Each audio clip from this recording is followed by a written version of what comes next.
This is. Oh wait. No. I guess. All right. Today we're talking about relationships. Last week I talked about love. So this week we're going to talk about relationships, how godly relationships, that kind of thing. So starting off, the first. Well, I guess more or less before we go on to that, there's many key parts to having a good, healthy Christian relationship. Seth kind of had them all written out, which I'm pretty good like, but he's got those all written out. We're going to kind of just go through those, and hopefully you guys have a better understanding and know how to apply those in your own relationships. Yep. So first off, in having a good relationship is friendship. Before you go jump into a relationship, you should actually get to know the person first, instead of blindly finding out who the person is over time. So friendship is the foundation of any good relationship, whether you are looking to make friends or keep the ones you have. Friendship is important in any Christian teen's life. This is also why Christian teens need to work at keeping their friendships strong. Think of the traits that are important in any relationship, like honesty and trust, and they apply to your friends. Avoiding pitfalls like gossip and lying go a long way in building friendships that last a lifetime. It's a little quote I had in here about friendship. Yeah, friendship, as you just read, is a big key part. I mean, you're not going to have a good, solid relationship unless that person is your best friend. You ask almost every married person, and they'll say that their spouse is their best friend. I mean, if you're going to be married, you're going to get to know the person pretty well, and if you don't know them already, you may not like them, and that's not good. So hopefully you like them before you get to that relationship, more than just the looks. Not to be confused with idolizing the person. No. You don't want to say they're everything you need or anything like that, because that would be basically like idol worship instead of worshiping God. Alright. So I guess we'll go from the top here. Let's go for it. Let's see. The choice of a career path and of a lifetime partner are probably the two most important decisions, apart from salvation, that we ever make. And so the Bible offers us some verses that correlate with this. Obviously in Genesis it says, therefore a man shall leave his father and mother and be joined to his wife. Genesis 2:24. When looking for a relationship, a Christian should always choose someone who shares their values, principles, and faith. The Bible does warn us not to date or marry an unbeliever, as 2 Corinthians 6:14 says. I believe that's the one which says, do not be unequally yoked with an unbeliever. So. The yoking there, it's not like an egg yolk. I've got that response several times. A yoke is what they used to take two oxen when they were farming, and it's used to put around their necks to keep them together. That's what a yoke is. So basically keeping them together. So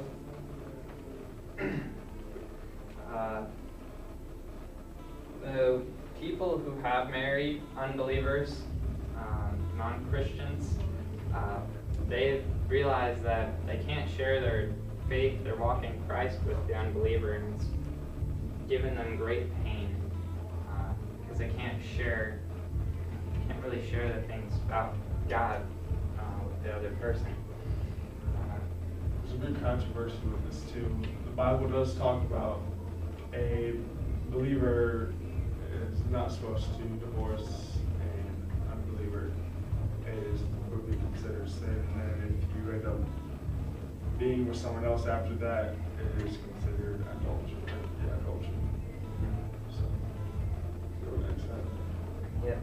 So, if you get into a relationship, don't get into a relationship with an unbeliever, because you can't really help yourself becoming emotionally involved with that person, because in any relationship, you basically become emotionally together with that person.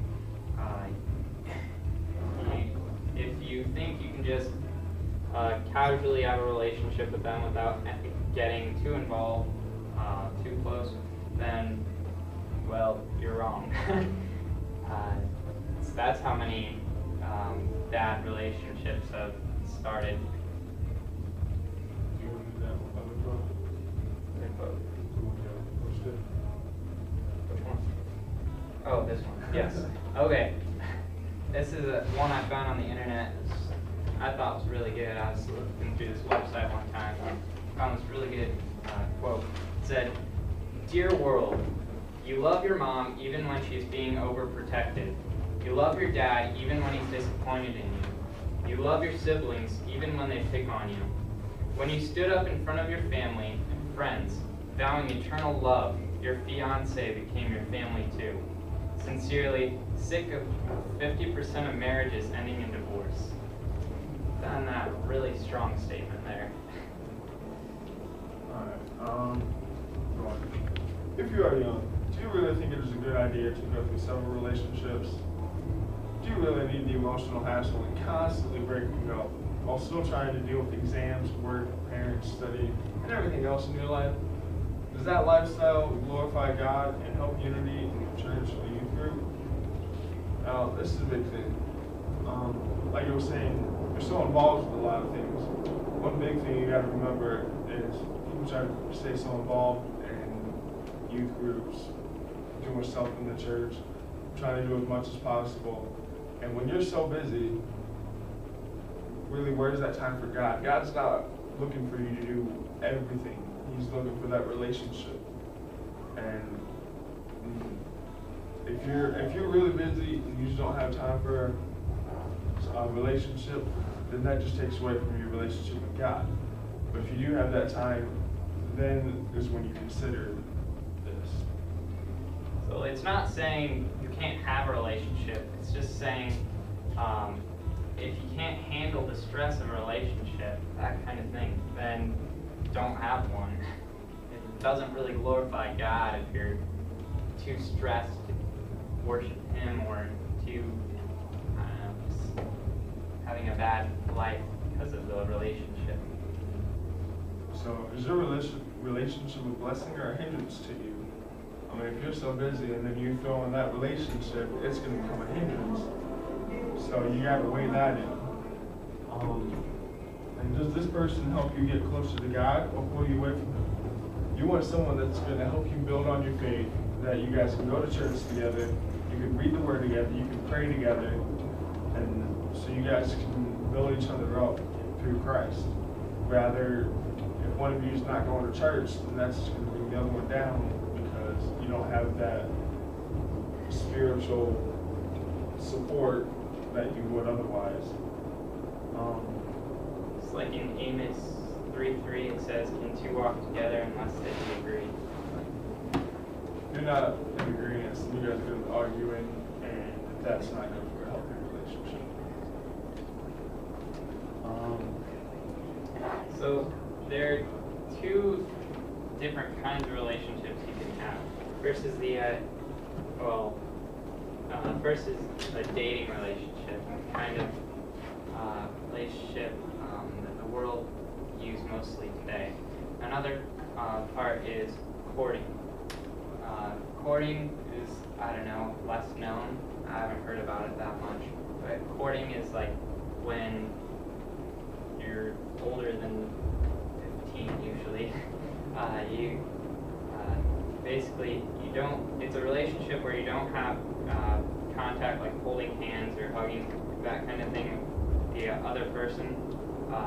More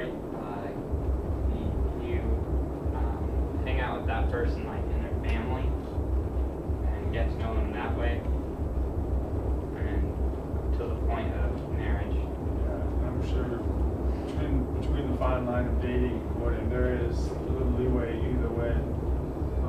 I only heard courting from my grandparents before they stopped talking about it. My grandparents bring it up. So who you courting? What? Oh, so Yeah, and that's another thing. I think with the world, they encourage you to date as many women as possible, or guys. They encourage you to do whatever you can, do everything you can while in that relationship. They don't care how long it lasts. I mean, when you get out of one relationship, go to the next. That's what the world encourages. Rather, the Christian relationship, you're actually looking for that person to marry. And that's really the main reason for dating. That's something people don't realize. It's not to go out and have fun, and it's to find someone you want to marry. And that's the key part of dating. Is before you even start dating, that goes along with everything we're saying. I mean, why date a girl that you're not going to marry? If she's not a Christian and you just want to date her for the heck of it, it's pointless because you're not going to marry her, so there's no point in dating her.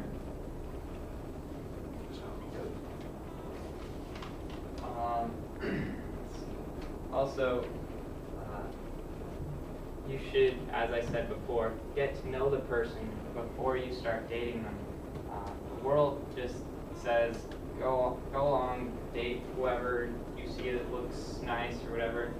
But being Christians, we should actually get to know the person we're going to date before we date them or court them or whatever. And there is more to that than just looks. I mean, like you said, you see a girl you think's good looking. There's more to that than just that.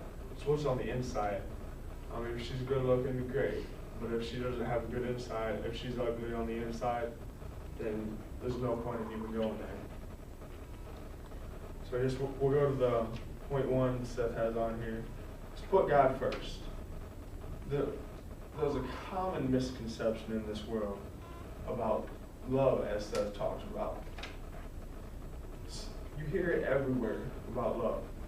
And like you said, God is love. And that's something you got to realize to have a good relationship. God is love. And so if you're going to be in a relationship, God has to be the center of that relationship. Or else there cannot be love, period. So you got to remember to put God in the middle. You guys got to be bonded by Christ. Nothing else but God. God is what you guys look to get through everything. God has to be your center, what you build your relationship upon, or else it's not going to work. Because it can be easy to get caught up in the thrill, the enthusiasm of a relationship. So be sure to keep God in the center.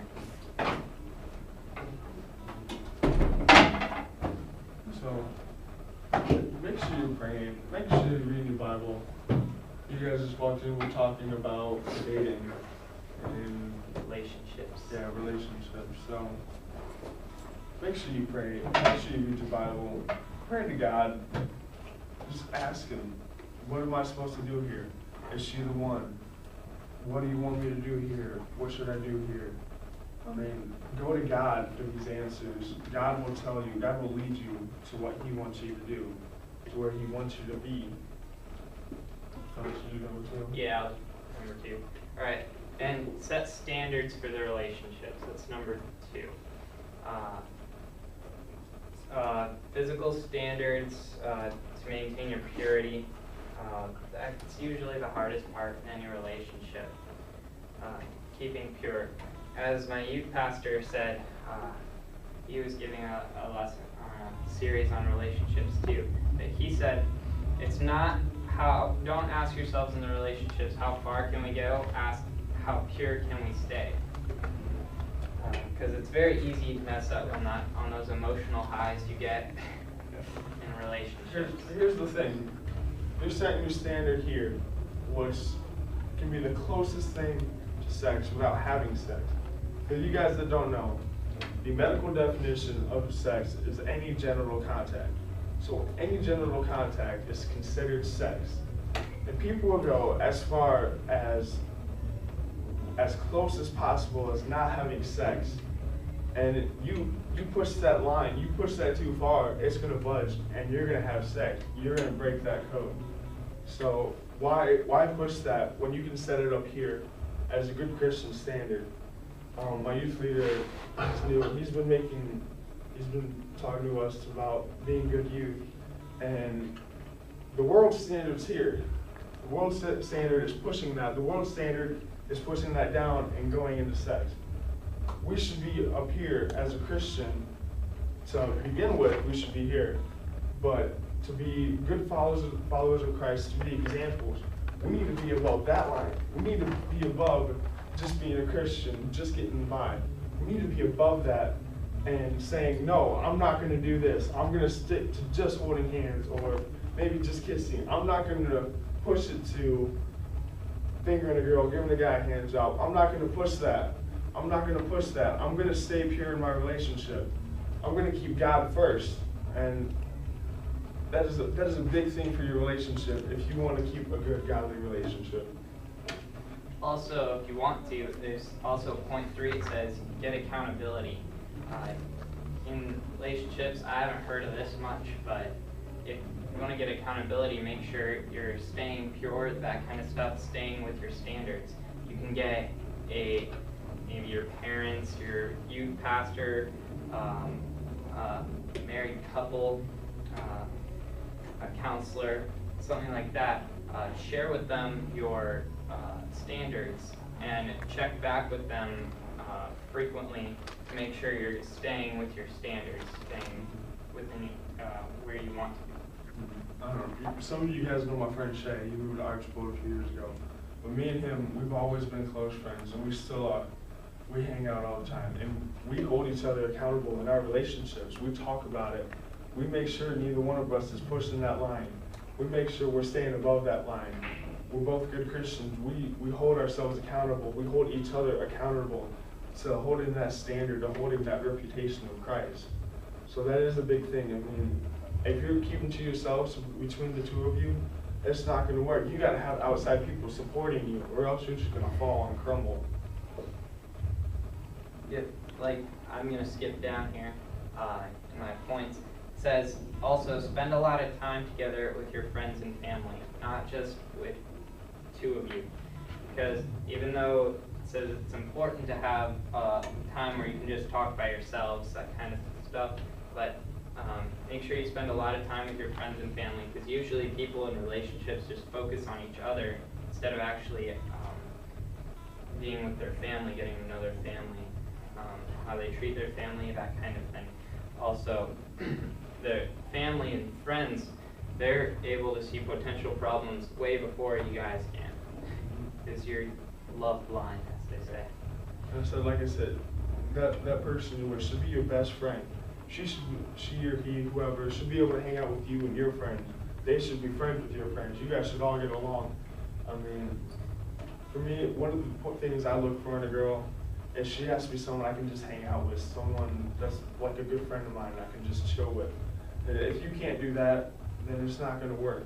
If you can't just hang out with them like you can your friends, I mean, you have to change yourself to please them. And that's a whole other topic on itself.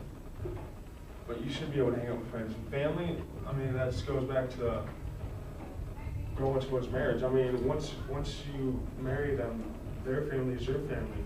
I mean, I don't want to marry someone that I don't know their family.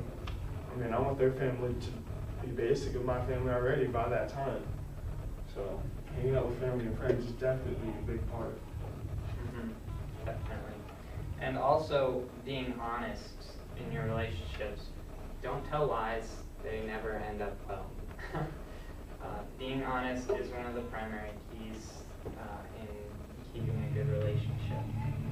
You guys have to be able to talk. If you can't talk, if you guys can't be open with each other, talk about how you feel, you can't be honest, it's just going to crumble. That's a big thing that a relationship is also based off of, is honesty, trust. You have to be able to talk to each other about your problems, what you're feeling, what's going on around you.